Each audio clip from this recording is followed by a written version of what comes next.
Bonjour, mesdames et messieurs. Nous commençons un nouveau programme du Spectacle de la foi. Le Spectacle de la foi est une émission qui a l'intention d'apporter la parole de Dieu pour que vous compreniez que le divin a promis pour tous les siècles et l'humanité, faute de connaître, n'a pas profité de ses bienfaits. La bonne nouvelle, qu'il continue disponible pour nous. Dans la parole d'aujourd'hui, nous allons parler de la persévérance sur une finalité que Dieu vous donne. Et très souvent, la personne commence bien, mais une chose l'attire vers la gauche, une chose l'attire vers la droite, et la personne perd l'objectif qu'elle a dans la vie. Nous allons voir l'histoire d'un homme qui a reçu une mission de Dieu appelée Néhémie. Cet homme devait faire quelque chose, rebâtir une grande ville. Il y est allé avec cet objectif. Contre cet objectif, ils ont essayé de l'empêcher de toutes les façons, avec des obstacles, avec des menaces, avec plein de choses. Peut-être que votre vie est paralysée, menacée par une peur ou par une bonne nouvelle que vous avez reçue il y a peu de temps du médecin. Qu'est-ce que vous devez faire? Ne perdez pas l'objectif, votre vision de la parole de Dieu. Avec la parole de Dieu, vous pouvez faire la différence.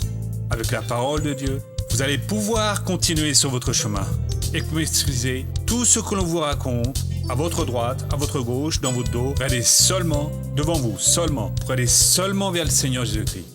Indépendamment de votre croyance, je ne suis pas ici pour prêcher une religion, je vais prêcher ce que Dieu a envoyé par le biais de Jésus, ce qu'il a fait et ce qui est adapté pour nous et qui aujourd'hui fonctionne dans notre vie au nom de Christ. Ok?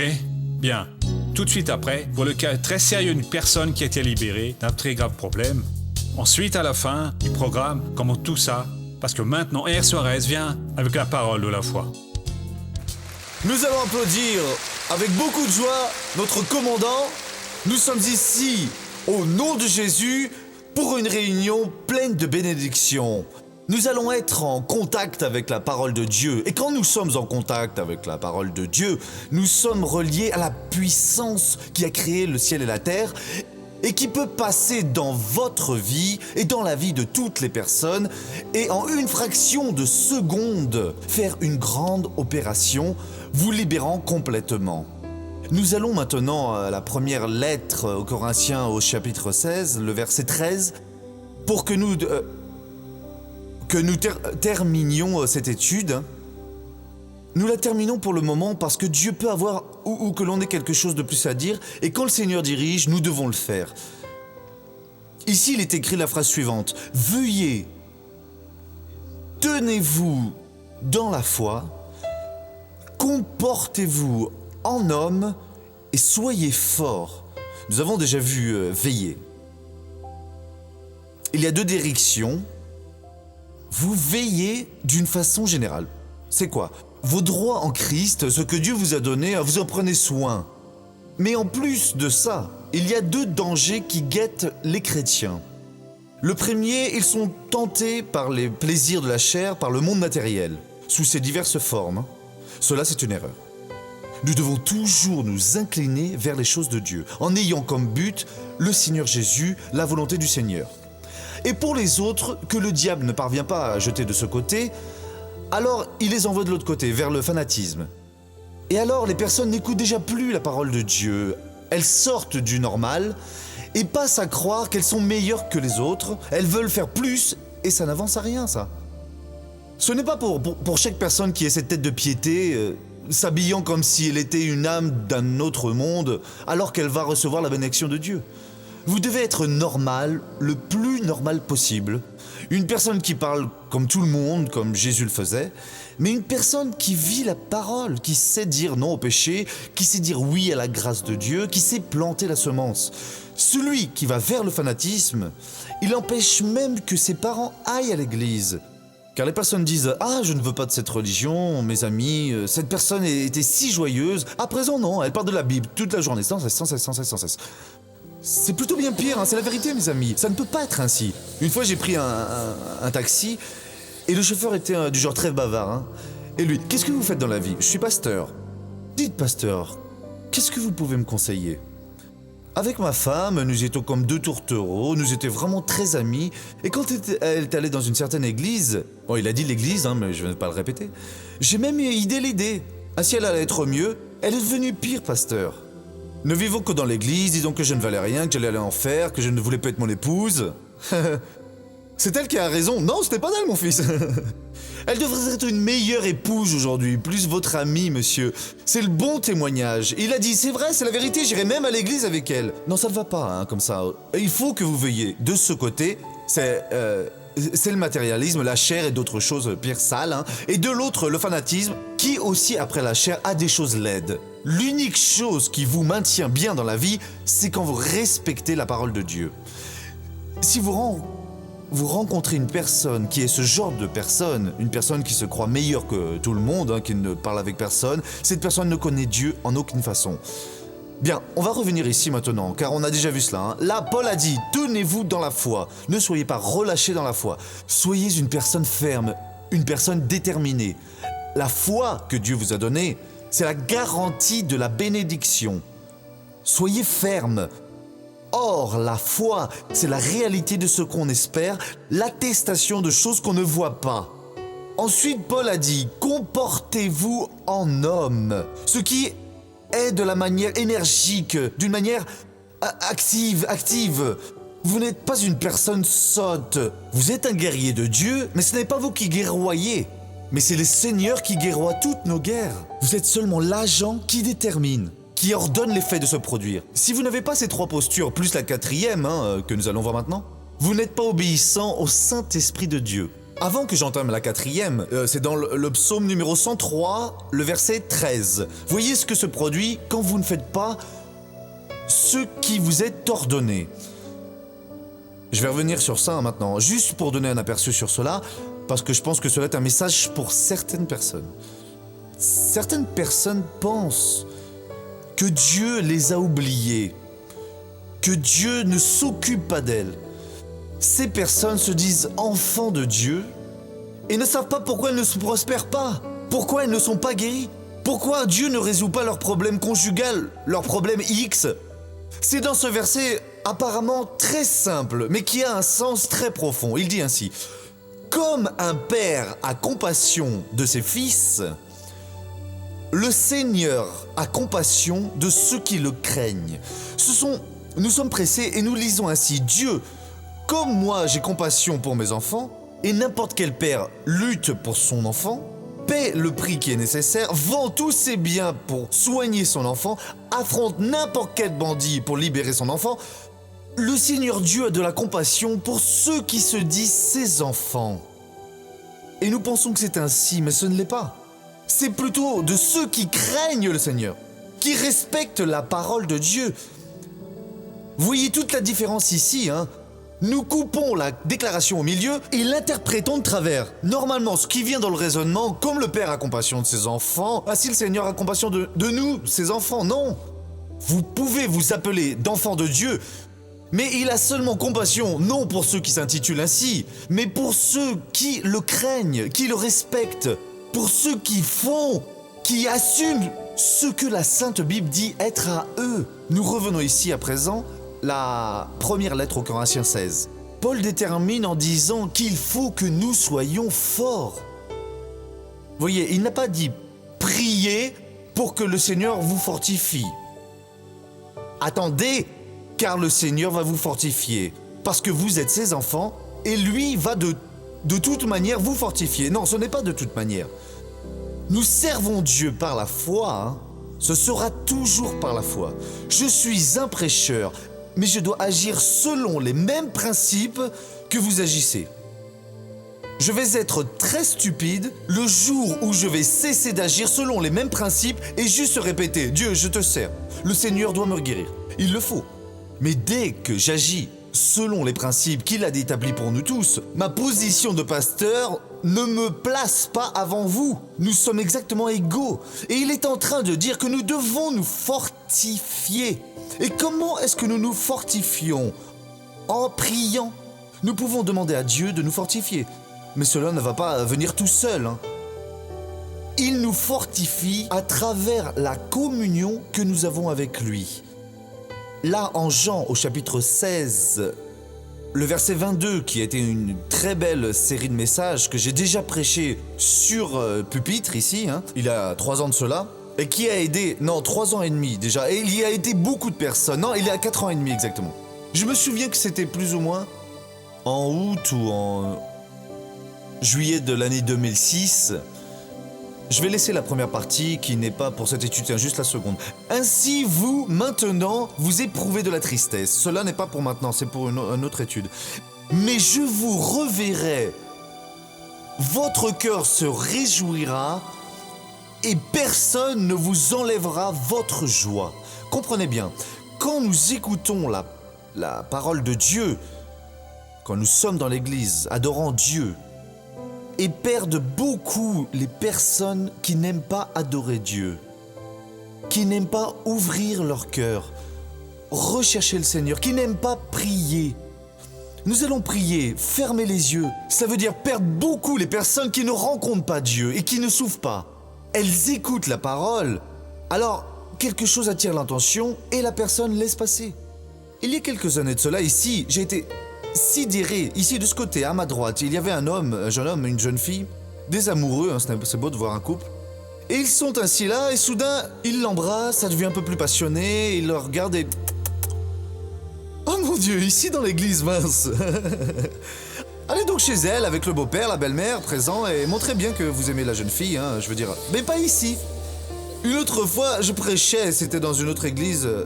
Il y avait une femme et vous pouvez voir que Dieu est en train de parler. Je suis là donnant le message, voyez, parce que vous le sentez dans votre cœur. Paul, eux étaient en train de prêcher dans une certaine ville et il y avait un jeune blessé au pied. Et Paul a regardé et il a vu qu'il avait la foi pour être guéri. Et Paul a crié, « Mettez-vous debout sur vos pieds » et l'homme a été guéri. Ça veut dire, je suis en train de voir Dieu bénir. Ça semble une tentation de l'enfer. Est arrivée une femme avec un joli petit enfant, elle s'est assise derrière. Et les 2 femmes qui étaient là à écouter, soudain, l'autre l'a vu, a aimé et a oublié le message et s'est mise à jouer avec le petit enfant. Le tirant ici, le tirant là, et le petit enfant riait. J'ai dit, mon Dieu, elle a laissé Jésus pour cet enfant. Qu'elle n'a jamais vu, jamais vu d'enfant avant, cette femme. Et donc la personne perd. Nous avons cette visite de Dieu qui apporte de la joie à notre cœur, parce qu'il y a de la joie de l'homme et il y a la joie de Dieu. Il vient nous dire, mais je vous reverrai, votre cœur se réjouira. Et donc, c'est cette joie-là qui est nécessaire. Je vais expliquer pourquoi est-ce que cette joie est nécessaire. Et cette joie, personne ne va vous l'enlever. Nous allons à Néhémie, c'est avant le livre de Job. C'est après les Chroniques. Néhémie au chapitre 8. Les Chroniques, Esdra, et vient Néhémie. Ensuite vient Esther. Le verset 10. Cela ici, c'est une très belle série que Dieu m'a aussi donnée ici, il y a beaucoup de temps de cela. Allez manger des viandes grasses, buvez des liqueurs douces et envoyez des parts à ceux qui n'ont rien de prêt, car ce jour est sacré. Pour notre Seigneur, ne vous affligez pas, car la joie du Seigneur est votre force. Et donc, on peut déjà conclure à présent. Nous devons nous fortifier. Comment est-ce que nous nous fortifions ? Il n'y a pas de médicament qui apporte cette force dans notre vie. Elle vient par la joie du Seigneur. La joie du Seigneur, c'est ce qui nous donne la force. Si nous laissons la joie de côté, nous devenons tristes. Nous laissons les problèmes prendre le dessus. Notre force va être petite ou nulle. Pour que notre force existe, nous devons nous remplir de la joie du Seigneur. Comment est-ce que nous recevons la joie du Seigneur ? Mais je vous reverrai, votre cœur se réjouira et personne ne vous enlèvera votre joie. Et qu'est-ce que Dieu vient nous enseigner aujourd'hui ? Une chose sérieuse. Vous voulez être une personne forte spirituellement, permettez que le Saint-Esprit ait un contact avec vous. Le contact se fait par la parole, de la prédication, comme maintenant. Ce que vous entendez, ceci c'est un contact. L'autre contact qui complète celui-ci, c'est quand vous êtes en communion avec Dieu, en adorant, en louant Dieu, en priant, et vient alors cette inspiration, mon frère, à ce moment vous grandissez. À ce moment précis, la joie de Dieu envahit votre cœur. C'est Jésus vous visitant. C'est cela le signal, et vous le savez déjà. Car si vous vous livrez vraiment, viens donc Jésus et je te veux, et viens à cet instant, il ouvre votre compréhension, et ce qui semblait impossible, c'est en une seule parole, dans une détermination, que ça se passe, et Dieu confirme sa parole. La joie du Seigneur est votre force. Quand Jésus rend visite, votre cœur se réjouit, il vous donne la joie de Dieu. Celle de l'homme, vous la recevez de diverses manières, mais elle vient, elle va, elle ne vaut rien. Elle sert juste à ce moment-là, elle est momentanée, elle ne produit pas de changement, celle de Dieu produit. Et c'est dans cette joie que vous devez vous fortifier. C'est d'elle dont vous avez besoin. Cessez d'avoir une vie distante de Dieu. Une vie qui recherche le Seigneur, juste quand la douleur est forte, quand le problème semble insoluble, quand il n'y a pas d'issue. Cherchez à avoir la communion avec votre Créateur. Vous avez autant droit à cette communion que moi, comme n'importe quelle personne qui appartient à Dieu. Si vous cherchez, Dieu va vous donner. Et quand nous allons prions, Dieu, je ne sais pas prier, mais le Seigneur m'enseigne. Je vois tellement de personnes qui prient bien, mais aussi je veux prier, je veux te sentir. Nous allons louer Dieu, louons Dieu. À présent, vous êtes de Dieu, vous vivez juste pour Dieu, vous chantez pour Dieu, vous recherchez Dieu. Et va venir cette émotion, mon frère. Vous allez être une personne forte. Quand viendra le problème, je vais être fort. Au nom de Jésus, va-t'en ailleurs au nom du Christ. À l'instant, le miracle se produit. Missionnaire, le jeune de Madrid a dit, priez pour mon cousin, pour l'amour de Dieu. Un beau jeune homme, il va devenir aveugle et le docteur a dit que s'il l'opère, il va perdre la vue, s'il n'opère pas, il va la perdre aussi, à cause d'une tumeur qu'il a derrière l'œil. D'accord mon frère, vous avez entendu la parole, on a prié. Retournez chez le médecin, non, cela c'était un grain, c'est parti, je ne sais pas ce qui s'est passé, ça veut dire, avant il a menti, il n'a pas menti, non. Jésus a guéri la chose là. Pourquoi ? Parce qu'il était dans le pouvoir de Dieu. Et dans ce pouvoir que vous avez, vous pouvez être. Parce que nous pouvons tout en celui qui nous rend puissants. C'est Jésus, il nous fortifie, il donne le pouvoir et vous changez la situation, vous renversez n'importe quelle situation contraire et vous devenez alors une personne bénie. Regardons maintenant le feuilleton de la vie réelle.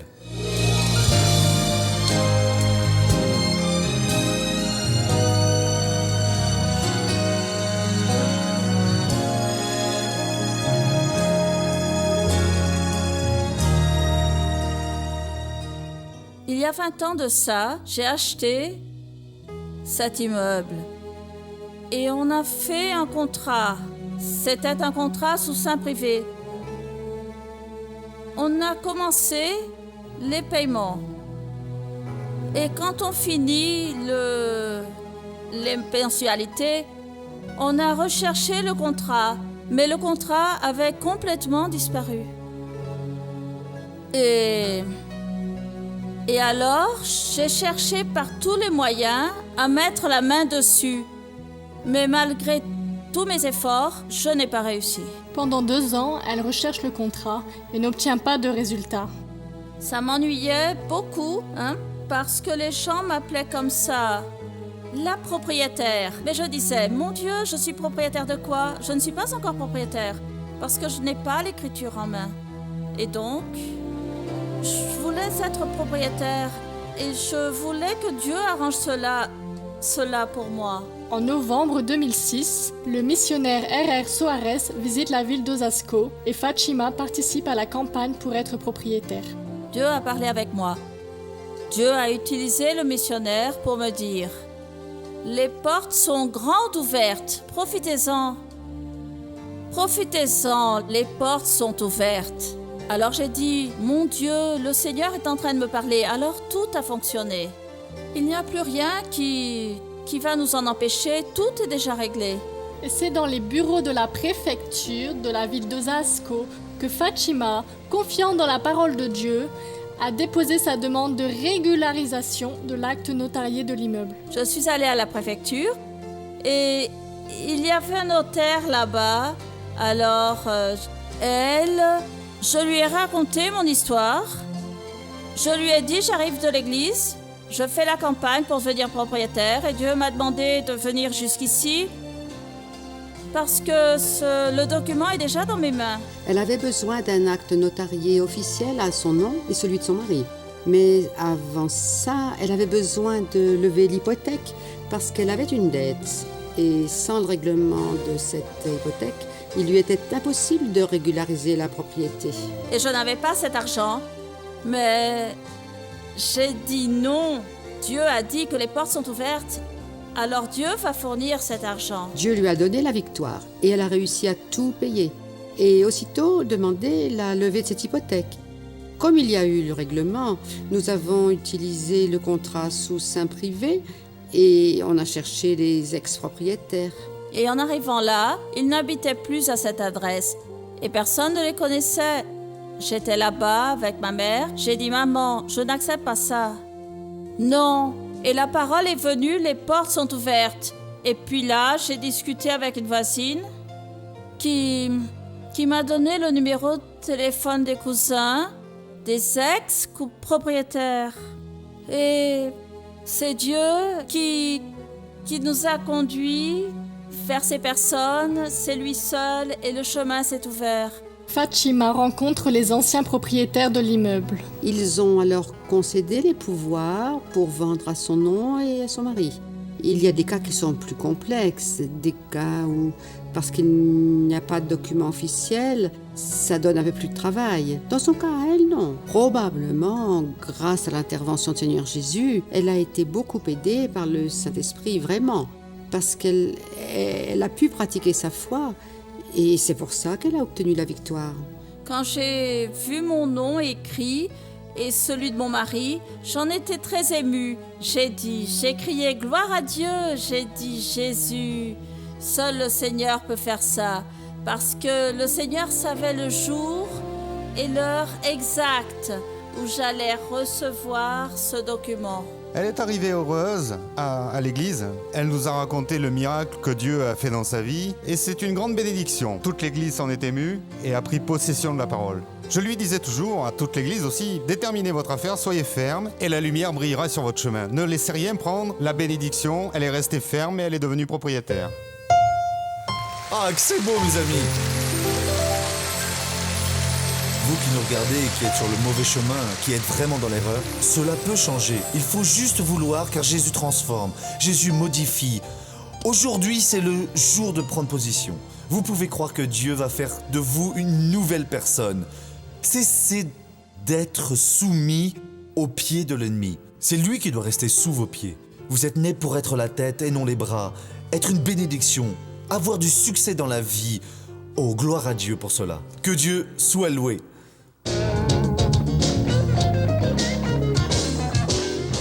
Missionnaire, je voudrais savoir à propos du style de vie, on va dire le piercing, les tatouages. J'ai déjà une explication concrète par le biais de mon pasteur, mais tous les jeunes qui n'ont pas de contact avec l'église, qui connaissent pas la parole, quelle est l'explication que vous pourriez leur faire passer maintenant? Voyez mon frère, je n'ai rien contre le piercing. C'est la Bible qui condamne si vous faites une marque sur votre corps, un tatouage, toutes ces choses. Mais ceci n'est pas la finalité de notre prêche. Car ce que les personnes ont besoin de connaître, c'est la parole de Dieu. Et si elles la connaissent, elles ne vont pas laisser faire ces dessins de papillons ici sur la main, ou même sur des parties intimes, comme les personnes laissent faire. Ces choses qui abîment la peau. Ainsi, certains de ces malheureux sont déjà complètement recouverts, et alors ils ne vont pas fumer de la drogue, ils ne vont pas se prostituer, car tout cela se produit parce que la personne n'a pas de respect pour Dieu. Car celui qui respecte Dieu ne fait pas cela. Et donc, au lieu de combattre les symptômes, nous allons combattre la cause. Au lieu de rester à se disputer avec les choses qu'ils font parce qu'ils ne connaissent pas Jésus, nous allons avec amour rechercher la sagesse pour enseigner à ces personnes le chemin de Dieu. Alors elle laisse tout ce qui est mauvais et vous trouvez le bon chemin. Qu'est-ce que nous allons appris ici aujourd'hui, Paul?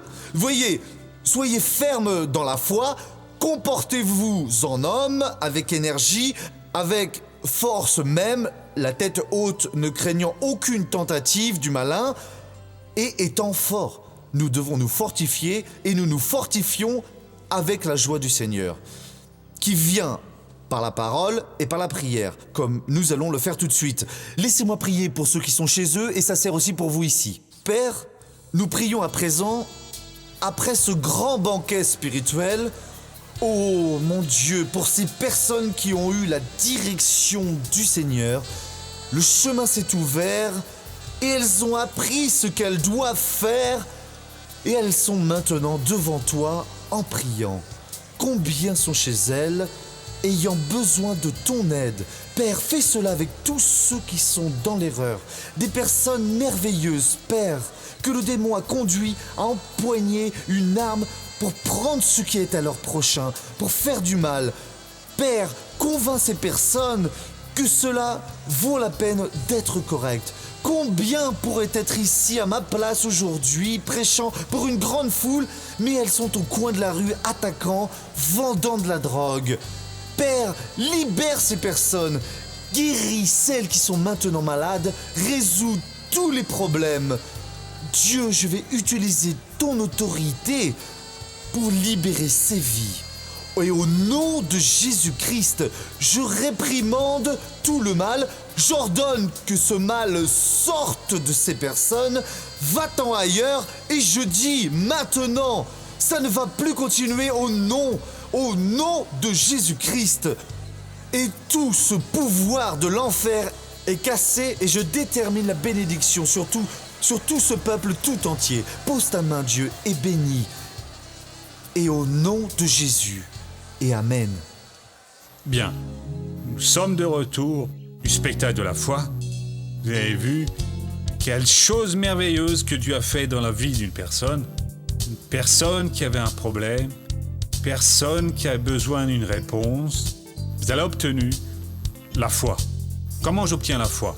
En écoutant la parole de Dieu. Vous l'avez entendu ce matin, vous venez de l'entendre. Je ne sais pas si vous regardez le matin, l'après-midi ou en soirée. Indépendamment de la mort qu'il est, vous êtes attaché à cet objectif. Et quand vous êtes attaché à un objectif de Dieu, vous avez obtenu tout le droit de vivre heureux.